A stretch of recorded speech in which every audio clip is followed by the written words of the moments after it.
In 1947, when India got independence from British rule, there were over 560 princely states.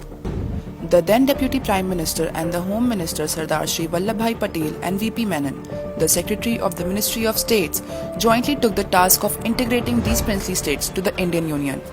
Although a majority of them acceded to India, few states such as Kashmir, Junagadh and Hyderabad chose to remain independent.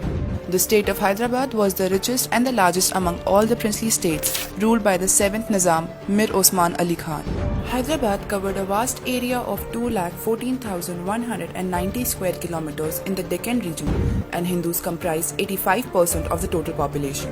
The Nizam thwarted the idea of accession to India and with the support of Muhammad Ali Jinnah resisted joining the Indian Union. Qasim Rizvi, a local political leader and an advisor to the Nizam, encouraged him to refuse a merger. The Nizam turned down repeated requests by Patel for accession.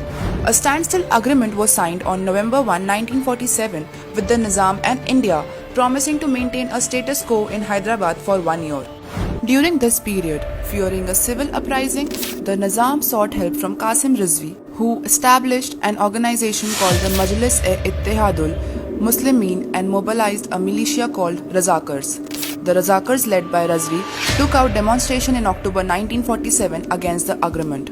They murdered several people, abducted and raped women, looted and burnt houses and fields. Women were stripped naked and paraded in villages. Sardar Patel termed the situation as ulcer in the belly of India that need to be taken care of. He wanted direct military action against 2 lakh Razakars for the havoc they created. Jawaharlal Nehru wanted to approach the United Nations and was strongly against integrating Hyderabad to India. During a cabinet meeting in 1947, he shouted at Patel, calling him a communalist. Lieutenant General E.N. Godard, Commander-in-Chief of the Southern Command, led the plan to pin down the state from Vijayawada in the east, led by Major General Ajit Rudra, and Solapur in the west, led by Major General Jayanto Nath Chaudhary. September 13 was the date fixed for Operation Polo. The Indian force entered the state in early morning hours of 13 September and the first battle took place at Naidurg Fort in Solapur.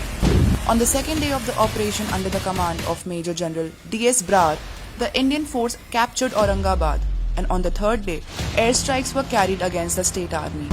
On day 4, the Indian force overpowered the Razakars with their 75mm pistols, and on 17 September, the 5th day of the operation, Mir Osman Ali summoned India's Agent General to Hyderabad, K.M. Munshi, and surrendered to India by evening.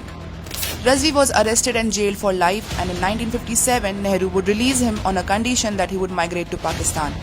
He handed over whatever was left of Majlis-e-Ittehadul Muslimin to Abdul Wahid Owaisi, grandfather of Owaisi brothers.